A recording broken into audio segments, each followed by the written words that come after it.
Merci d'être à Matin Bonheur, mesdames et messieurs. Nous allons recevoir dans quelques instants le docteur Tano Mea Antoine. Il est directeur de tout ce qui s'occupe de la lutte contre le paludisme dans notre pays. Avec ses équipes, il travaille sans relâche pour que les populations ivoiriennes soient vraiment en sécurité au niveau du palud. Est-ce que ça porte ses fruits? Quel est le point de la lutte? Est-ce que la moustiquaire imprégnée, c'est une réalité? Est-ce que ça agit concrètement? Quel est le taux? Est-ce que l'évaluation nous donne de l'espoir? Enfin, il sera là et il va nous parler. Vous pouvez nous poser des questions, mesdames et messieurs, en utilisant simplement le hashtag Matin Bonheur, là où les gens s'expriment. Et on s'exprime de plusieurs façons. Il y a l'explication sur le terrain et aussi il y a la vidéo, la preuve.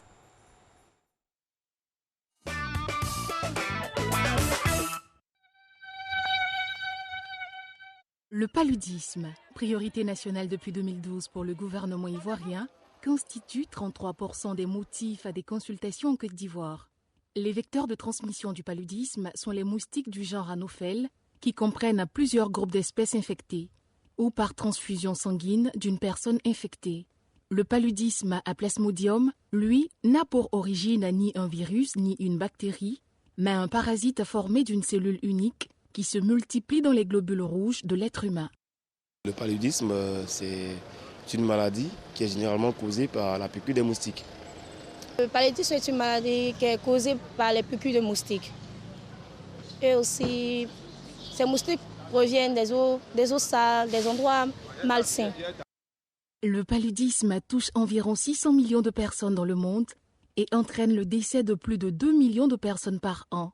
Cette pathologie est la plus répandue des maladies parasitaires. Par conséquent, elle ne doit pas être négligée. Le palu, vous savez, généralement, nos parents mettent tout sur le couvert de la sorcellerie. Quand ils ont le palu, ils disent que c'est peut-être un voisin qui l'a envoyé. Mais il faut leur faire comprendre que le palu, ça vient d'une flaque d'eau juste à côté. Quand on dit que le paludisme donne l'insuffisance rénale, quand on vous dit que le paludisme non soigné chez l'enfant est cause d'épilepsie, comme on dit en Afrique, c'est un petit palu. Non, le palu n'est pas une petite maladie. Donc, partant, c'est à nous d'utiliser les moyens que l'État met à notre disposition. Que les gens dorment sous les moustiques imprégnés. Le fardeau économique du paludisme sur les ménages démunis des quartiers défavorisés n'est plus à démontrer. Les habitants des quartiers précaires doivent faire face quotidiennement au double poids des charges de maladie et de la pauvreté économique. Les coûts directs associés au paludisme représentent en moyenne 12 à 14% du revenu des ménages, dont les membres actifs perdent en outre 4 à 7 jours de travail. En Côte d'Ivoire, la lutte contre le paludisme connaît des progrès d'année en année. Les recherches se tournent vers l'élaboration de nouveaux moyens de prévenir et de traiter la pathologie. C'est confirmé que les moustiques imprégnés sont très efficaces dans la prévention du palu. Nos recherches ont montré que l'utilisation de la moustique imprégnée baisse la transmission du palu de 50 à 90%. Donc c'est vraiment une méthode confirmée. Mais comme il y a certaines personnes qui ne l'utilisent pas, dans nos recherches, nous allons dans les villages, il y a quand même une frange qui ne l'utilisent pas pour diverses raisons. On parle d'incommodité, étouffement, chaleur, etc. Donc il faut trouver des mesures complémentaires, pas pour remplacer la moustiquaire, mais complémentaires. Et aujourd'hui, ici, nous avons mené des recherches sur des peintures insecticides, comme on le dit. C'est des peintures dans lesquelles on a ajouté de l'insecticide. Et nous avons trouvé que ces peintures-là sont efficaces, empêchent même dans l'ordre de 80 à 100% le contact homme et le moustique. Les populations sont encouragées à l'utilisation des moustiquaires, à l'assainissement du cadre de vie et toute prescription doit être précédée par une consultation. La mortalité liée à cette pandémie, qui représentait 50% des motifs de consultation dans les structures sanitaires en 2012 en Côte d'Ivoire, a chuté à 33% en 2017. Il a également été relevé que la Côte d'Ivoire, qui occupait le 5e rang des 15 pays fortement endémiques en 2012, est à la 12e place en 2017. Et voilà, beaucoup de chiffres avancés dans cet élément. En plateau donc avec le docteur Tano Meya Antoine, directeur coordonnateur du programme national de lutte contre le paludisme. On en aura encore à profusion. Docteur, bonjour. Bonjour docteur. Bonjour madame, bonjour monsieur. Bienvenue. Merci. On va démarrer par un travail d'analyse statistique des chiffres au niveau national. Merci. Merci.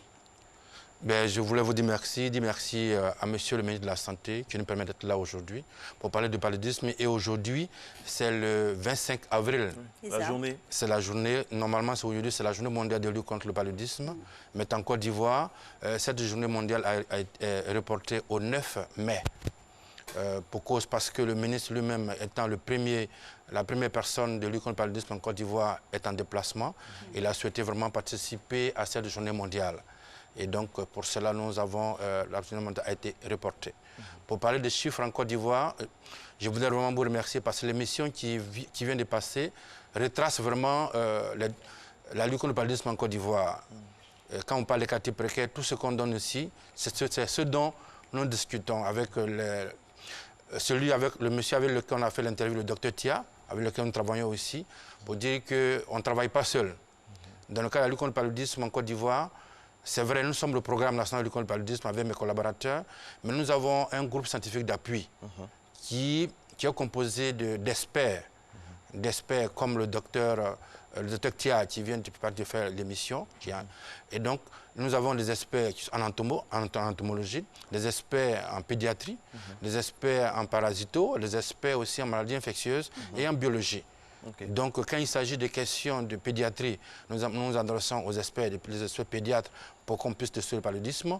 Quand il s'agit de problèmes de parasito ou d'entomo, en fonction de la thématique, nous nous adressons aussi à ces différents experts avec lesquels nous travaillons.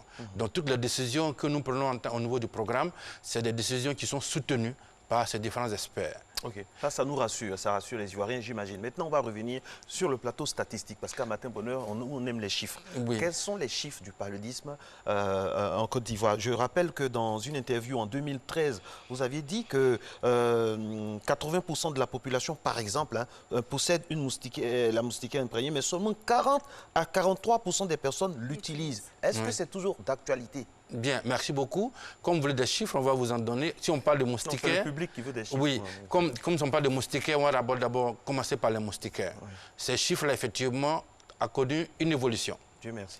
On a connu une évolution. Aujourd'hui, dans la population générale, après la campagne 2017 qui a pris fin en mars 2018, 93% de la population possède au moins une moustiquaire imprégnée longue durée d'action. Et donc, nous avons fait aussi des enquêtes. L'enquête MIS a montré que dans la population générale, l'utilisation de moustiquaires est de 50,1%. C'est-à-dire qu'on a une progression. On a une progression au moins de 10%. Mais ça, c'est de la population générale. Mais lorsque nous partons de façon spécifique, en milieu rural, cette utilisation va jusqu'à 75%. Mais en milieu urbain, surtout à Abidjan, et nous avons vraiment des problèmes aussi à Abidjan, l'utilisation va dans l'ordre varie entre 10 et 25%. Et cela est dû à quoi? Cela est dû au fait qu'à Abidjan, tout le monde pense que dormir sur un climatiseur ou bien avoir un ventilateur, ça protège. Ça protège. Malheureusement, non. Ça ne protège pas. Et c'est avec ces personnes que souvent on a des cas compliqués aussi, parce qu'ils ne se protègent pas. Et donc, on a plus de cas avec eux. Alors, docteur, il y a aussi un chiffre très, très important. On a 33% de consultations, de motifs de consultation. Oui. 33%. Oui, vraiment, je voudrais ici profiter pour dire merci, féliciter les agents de santé. Les agents de santé, les directeurs régionaux, les directeurs départementaux, les médecins, les sages-femmes et les infirmiers, parce que on était en 2012 à 50% des motifs de consultation. De toutes les personnes qui venaient en consultation, c'était pour au moins 50% était pour paludisme. En 2013, on est passé à 47. Et nous sommes passés aujourd'hui, à fin 2018, à 33%. Félicitations, franchement. Oui, donc, en tout cas, cela, ce n'est pas le docteur Tano, c'est tous ceux qui travaillent. Et vous aussi, travaillez, qui communiquez pour que les gens changent de comportement. Donc aujourd'hui, voilà un des chiffres qui a bien marché. Si on parle au moins des incidences aussi, l'incidence du paludisme liée et l'incidence du paludisme, c'est surtout chez les enfants. On était pratiquement à près de 382, on est passé à 292 en 2016. Aujourd'hui, nous sommes à 287 pour 1000 habitants. Il y a une progression, c'est vrai, n'est pas aussi grande. Hein? On est passé de 300 à 292 et à 282. Il y a quand même une régression de l'incidence au niveau sur les enfants. Donc, vraiment, pour dire qu'il y a un travail qui est fait sur le terrain. Et il faut dire aussi qu'en matière de mortalité liée au paludisme aussi, nous connaissons aussi une baisse de mortalité liée au paludisme. Pour dire aussi, on était à 4400 décès. 4400 décès en Côte d'Ivoire. Entre 2015 et 2016, nous sommes passés à 3222 en 2017, mais on a fini l'année 2018 à 3213. Donc ça veut dire qu'il y a une régression. Mais le palud a toujours la première cause de mortalité? Oui, mais le palud demeure toujours le premier motif de consultation et la première cause de mortalité en Côte d'Ivoire. Et de morbidité aussi. Et de morbidité.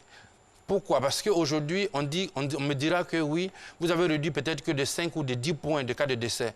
Mais si 10 points de cas de décès, c'est une personne qui ne décède plus. Mais s'il y a 10 points, c'est beaucoup. C'est des centaines de milliers de personnes qui ne sont pas décédées au cours de l'année 2000.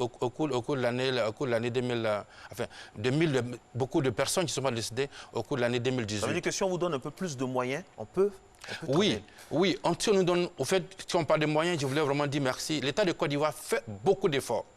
Beaucoup d'efforts et contribue à la lutte contre le paludisme, augmente le budget du programme national de lutte contre le paludisme.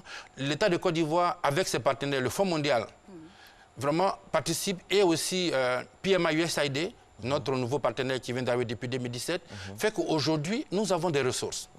Et donc, mais plus de moyens nous permettra encore davantage de faire d'autres nouvelles stratégies. Mais aujourd'hui, on allait plus loin. On a quitté le centre de santé. Enfin, nous sommes dans le centre de santé, mais au-delà du centre de santé, nous sommes allés dans la communauté. Et dans la communauté, aujourd'hui, tous les villages qui sont situés à plus de 5 km d'un centre de santé ont au moins un agent de santé. Un ASC, on appelle un agent de santé communautaire qui a été formé pour prendre en charge les enfants de moins de 5 ans. Parce que, comme je le dis toujours, il y a au moins 30% de la population de Côte d'Ivoire qui est située à plus de 5 km d'un centre de santé. Donc ces personnes-là ne bénéficient pas de la gratuité que nous faisons en matière de lutte contre le paludisme et ne bénéficient pas des activités de prévention et de prise en charge du paludisme. Est-ce que la gratuité du traitement est effective partout? Oui, j'en viens tout à l'heure. On oublie, on n'en parle pas. Oui, on va en parler tout à l'heure. Donc nous rapprochons ces services-là de ces populations. Et donc les enfants de moins de 5 ans sont pris en charge aujourd'hui dans les villages. C'est ça qui fait qu'aujourd'hui, on a commencé à avoir une bonne réduction des cas de décès. Et aussi, il y a des femmes enceintes aussi qui sont là-bas. Donc, on fait ce qu'on appelle les consultations en stratégie avancée. Donc, on va vers ces populations et on adresse les questions de paludisme. Donc, en dehors, nous sommes passés à échelle des interventions dans le public et dans la communauté. Mais on ne s'est pas arrêté là. Nous sommes allés aussi dans le privé. Dans le privé, aujourd'hui, nous ne sommes pas partout encore, certes, mais nous sommes dans 100 entreprises qui ne font pas des bénéfices qu'on appelle donc les centres de santé non lucratifs, qui font les mêmes prestations qu'on fait au public. Et nous travaillons aussi aujourd'hui avec 60 cliniques privées de Côte d'Ivoire qui font la dispensation gratuite, je dis gratuite, de la moustiquaire imprégnée et de la surveillance pyrimétamine pour les femmes enceintes. Mais cette année, nous avons enrôlé près de 280, près de 28 encore cliniques. Donc, nous allons passer certainement cette année à 100 entreprises. Mais quand vous avez parlé de gratuité, la gratuité est une réalité. J'explique un peu la gratuité. Pourquoi il y a ce SUPI avant de parler là? Ce SUPI parce que, comme vous avez dit tout à l'heure, est-ce que c'est vraiment respecté partout? Je ne peux pas vous dire respecté partout avec certitude. Pourquoi? Il faut nuancer. Parce que c'est les hommes qui travaillent. C'est les hommes qui travaillent, c'est les hommes qui doivent respecter ces directives. On vous comprend. Voilà, donc tout le monde ne peut pas, je ne peux pas dire que tout le monde respecte à 100%. Si vous contrôlez bien, normalement, vous pouvez? Oui. Oui, ben, quand la personne fait la consultation, quand on a donné l'ordonnance au patient qui va voir le pharmacien pour prendre le médicament à l'hôpital public. Nous ne sommes pas là. Cette discussion entre les deux personnes, c'est à ce niveau-là, ça peut poser un problème. Oui. Et les contrôles ne se font pas tous les jours, mais ce n'est pas à coup. On fait des suivis. Donc, pour dire qu'il y a d'abord l'arrêté portant gratuité de la lutte contre le paludisme en Côte d'Ivoire. Cet arrêté-là prend la gratuité est pour toute la population de Côte d'Ivoire. Il y a aussi le décret de la gratuité ciblée pour la femme enceinte et les enfants de moins de 5 ans. Donc, pour dire qu'en matière de lutte contre le paludisme, que ce soit un cas de paludisme grave chez les enfants ou la femme enceinte, c'est pris en charge gratuitement. Que ce soit un paludisme simple, ça c'est l'arrêté. Un cas de paludisme simple, ça prend en charge, ça prend en compte toute la population de Côte d'Ivoire, tout le monde. Donc, aujourd'hui, c'est de faire respecter cela. Mais on fait un suivi et nous sommes allés même faire des pancartes, des panneaux de 12 mètres carrés pour afficher devant les centres de santé, pour montrer même à ceux qui ne savent pas lire et écrire de savoir qu'il y a la gratuité.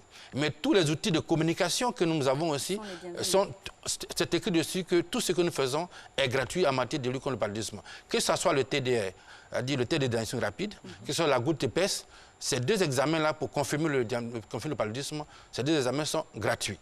Maintenant, une fois que c'est confirmé, le médicament aussi est donné gratuitement.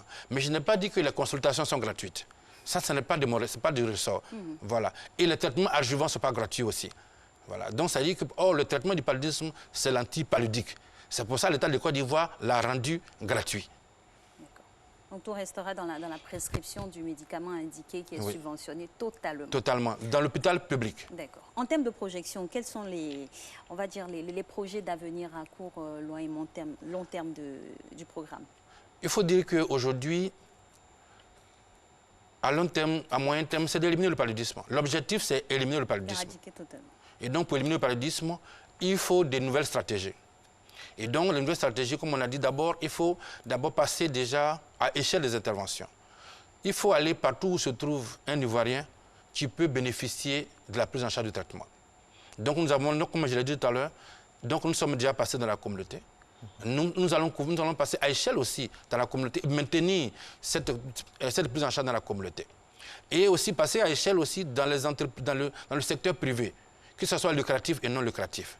De telle sorte que même si quelqu'un se trouve quelque part en Côte d'Ivoire dans une entreprise ou bien dans une mine, qu'il soit pris en charge de façon convenable.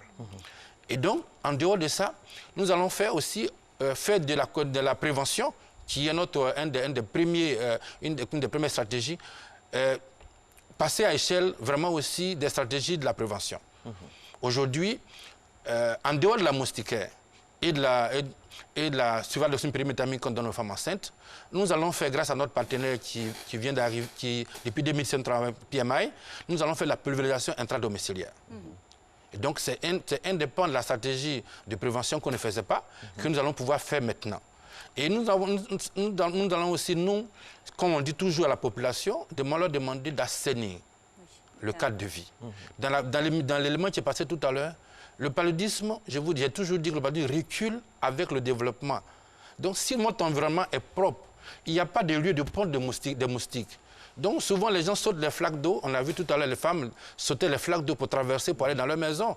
Non, ces flaques d'eau qu'elles ont traversées, ces flaques d'eau-là vont constituer des lieux de ponte des moustiques. Ça va devenir des gîtes larvaires demain. Des ménagères qui renversent l'eau. L'eau partout, voilà. Et donc, vraiment, l'eau partout. Il faut qu'on arrive à rendre propre notre environnement. Absolument. Si on arrive à rendre propre notre environnement, d'abord, ça commence par nous-mêmes. Parce que très souvent, on dit l'État. L'État fait quoi? Mais l'État fait aussi des choses. Mais nous faisons quoi? Je suis dans ma maison, il y a de l'eau devant ma maison, mais je peux prendre du sable pour couvrir cette eau, pour ne pas que ça devienne un lieu de pont des moustiques. C'est le côté citoyen que vous attendez de vous. Voilà, c'est ce que j'attends des Ivoiriens, c'est que chaque personne se sente redevable, c'est-à-dire se sent responsable prendre sa partie en matière de lutte contre le paludisme. Donc il nous reste quelques minutes. Un point sur lequel les gens aimeraient qu'on revienne aussi, c'est l'automédication. Tout le monde connaît le palu. Les gens évitent, bien on peut, je ne sais pas, le taux au niveau des tests de gouttes épaisses, à quel ratio vous êtes, mais il y a le phénomène de l'automédication aussi. J'imagine que vous travaillez là-dessus. La médecine traditionnelle, l'automédication et puis le manque d'affluence pour les tests pour savoir réellement si vous avez le palu. OK. L'automédication, je peux dire que ce n'est pas une bonne chose. Ça n'a jamais été une bonne chose, médecin. Ça n'a jamais été une bonne chose. Vous avez la fièvre, allez-y à l'hôpital, un hôpital public ou privé, l'hôpital le plus proche, on va confirmer le cas de paludisme. Si on confirme que c'est un paludisme, on vous donne le médicament qu'il faut. Parce qu'aujourd'hui, on ne prend plus de médicaments sans confirmation. Donc, vraiment, pour dire que l'automédication est une très mauvaise chose. Parce qu'il se peut que ce ne soit pas un paludisme. Le paludisme, les signes imitent me prend beaucoup de maladies. Typhoïde, plein de choses et tout ça. Mais il faut éviter, il faut confirmer le cas avant de prendre le médicament. Ça, vraiment, j'invite la population de Côte d'Ivoire à confirmer le cas de paludisme avant de prendre n'importe quel médicament. Et pour cela, on vient de former aussi, les agents des officines privées. De telle sorte qu'une personne qui vient maintenant dans une officine privée pour un médicament, qu'on dit non, il faut confirmer d'abord avant de prendre. Donc nous voulons vraiment couvrir de telle sorte que toutes ces personnes-là ne prennent plus maintenant les médicaments comme ça. En matière de tests, je peux vous dire que tous ceux qui viennent à l'hôpital et qui sont dans la communauté sont testés. C'est sauf ceux qui ne sont pas venus à l'hôpital. Automatiquement? Non, non, vous venez à l'hôpital pour fièvre, on va confirmer votre cas avant de vous traiter. OK. Donc, sauf celui qui n'est pas venu, cette personne qui n'est pas venue à l'hôpital, qu'on ne peut pas. Que ça soit dans la communauté, chez les enfants, oui, les tests sont fiables. Les tests sont fiables à, je peux vous dire, les tests sont fiables à 99,99% des cas. C'est fiable. Donc, c'est fiable, on leur dit, on fait des tests aussi. On vérifie ce qu'on donne à la population. Que ce soit le médicament qu'on donne, nous évaluons les médicaments chaque 2 ans. Que ce soit les tests de diagnostic rapide ou les TDR que nous faisons, ou les gouttes épaisses, on évalue aussi ces différents intrants pour ne pas qu'on ait de faux positifs au niveau de la population.